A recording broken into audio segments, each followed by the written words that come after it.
This is Groundeffected. I have been known to call myself your dad, and welcome to the electricity going out at 70% of your last 3D print. Also, your printer doesn't have the restart print mode. And in this video, I'm going to show you how I broke the people over on the Warhammers, the game where people play with plastic space toys that are shaped very much like robots. I don't even know what I said. A couple of years ago, when I first started getting into 3D printing and model making and all these kind of weird little things, I found the Warhammers. And in that game, they make these little space robot men, which you may have seen me paint one or two of them on my channel in the past. Now, these little dudes come on a plastic thing called a sprue.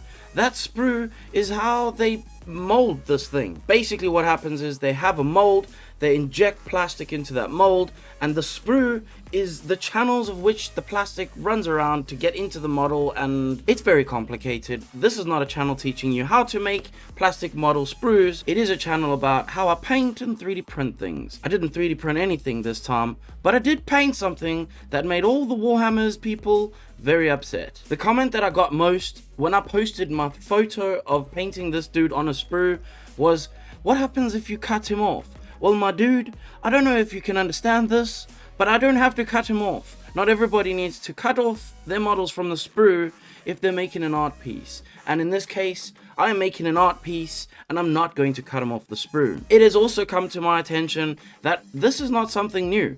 Of course, I may not have known that, but it is something that is done over in the Gunpla community. I'm not going to keep you long on this intro, so let's just get straight into how I did this, and I'll tell you everything that I did to get this little man stuck on the sprue inside of the frame. Now, I must admit, I'm one that doesn't really explain how I put things together, and I do admit that that is also probably a downfall of one of the things that I don't do well on this channel. I will try my best to show more of that in the future. However, in this video, I don't even put it together, so I'm not even wrong this time, so take that. I painted a base coat, or essentially a primer, with a black primer, and then I did my volumetric highlighting all over the model. I have done previously a video on how I painted Space Marines in this exact fashion, and specifically the Ultramarine chapter, so if you would like to know a little bit more depth how I did that, then perhaps look through one of the playlists and you will find the video of how I painted the Ultramarine. In this video though, I'm going to use a little bit of a lazier way, and I'm going to use the panel liner from Tamiya.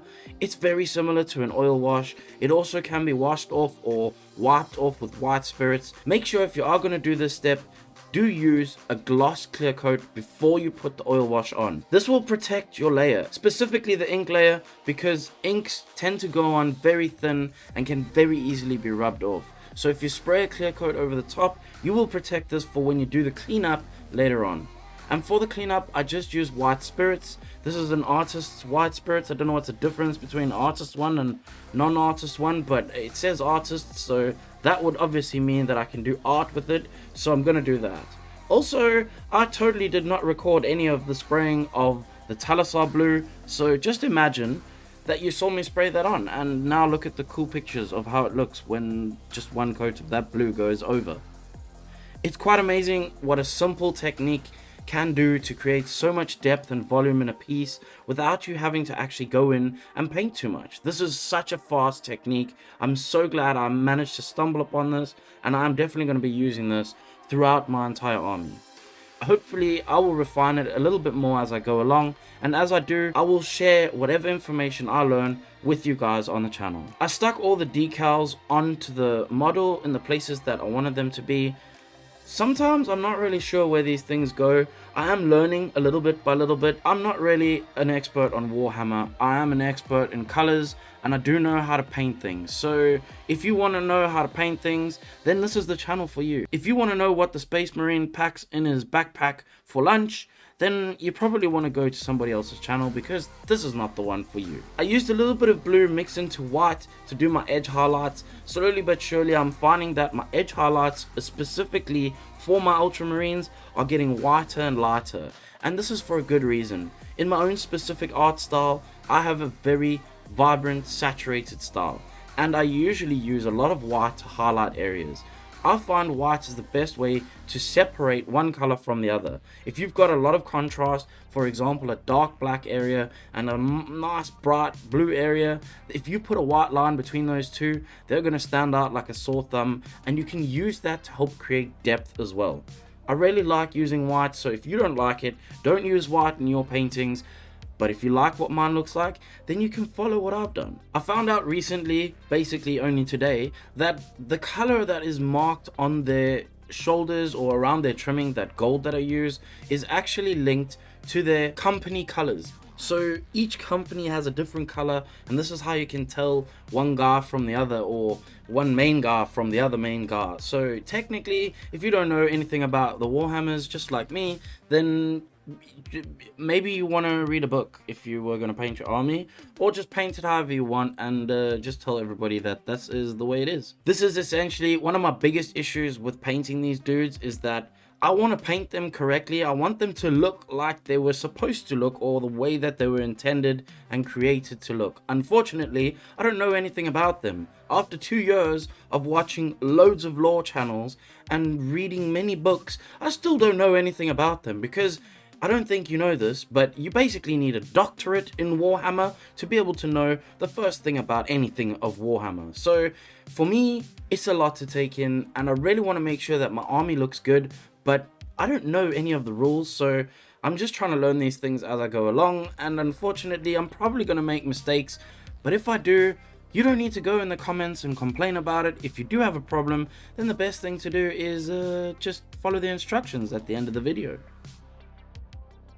For the base of this dude, I'm going to use a slightly different effect to what I've used on other ones, and I'm going to use gold on those little pieces. I don't really know why it would be gold. It probably would be tarnished, but I did it. Once I had got the model completely painted, it was time to stick him into a frame. I got a hold of one of the boxes, one of the old box sets that I had bought a while ago, and I cut out a piece of the frame on the front of the box. It's got a great, amazing art piece on the front there, and I want to make use of that, very carefully cutting it out with my scalpel just to make sure that it's nice and straight. Once I got those parts cut out, I'm going to use the middle centerpiece to cover the background, and I'm going to use the edge piece to cover this little piece around the edge as well. I feel like this is going to give it a really cool look. It's not going to be a simple frame with just the dude in the middle on maybe a black background or something. It's going to have a little bit more life to it. For these cardboard pieces, I made sure to mark the edges with a Sharpie. This is just so that they don't look white, because it is essentially looks like a painted piece. So if they are white, it's gonna look shabby and not really like I paid too much attention to it. So by painting the edges black, it kind of makes it look a little bit more expensive, if that's even a way to explain it. As you can see, I'm going to use these pieces of clear plastic to kind of dull down the background. I don't want it to be so bright and too stark, because if it is, you're going to lose sight of what the model looks like over the top of that. I stuck these down with a little bit of sticky tape just to make sure they didn't go anywhere, and I put everything kind of together to figure out if I could get this model in the center perfectly. I ended up having to cut off a little piece of his foot at the back just so that I could make it fit flat and essentially fit the glass in the front, but it doesn't really matter too much. And once I'd got these all stuck down nice and tidy, cut up nice and tidy as well, I then called the project done.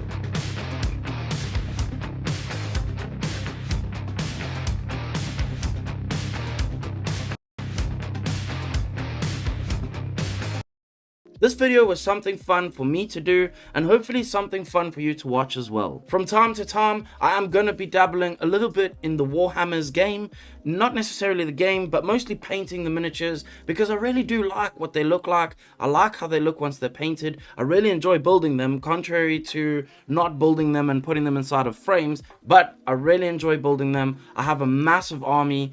Of course, it's Ultramarines. I would not have chosen anything different, mainly because I like the poster boys. I know this video was slightly different to something you may be watching if you're wanting to learn how to paint one of these models. However, if you wanted to make a project or something similar like this, then hopefully you found something in this video that may help you with your project when you decide to take it on. And if you do, then make sure to leave a like, perhaps consider subscribing if you haven't subscribed already, and then share it with your gran. We are also at the time of the video where I would like to thank my Patreons for everything they do over on the Patreon. If you join the Patreon, you get access to the Discord. It is a private Discord. You can only get in there if you join the Patreon, and that Discord is full of the best printers and painters you could ever find upon the internet.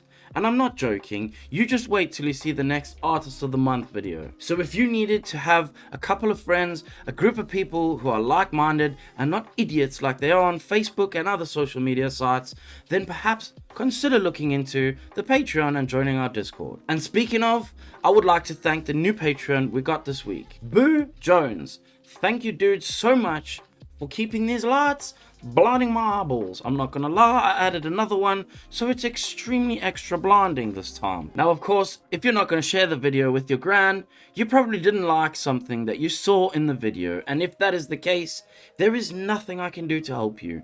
The only thing you can do for yourself is just click the dislike button now, and then f**k off. Because I don't care how many times you want to tell me, what happens when you cut him off the sprue? He's never coming off the sprue, dude. That's how it is.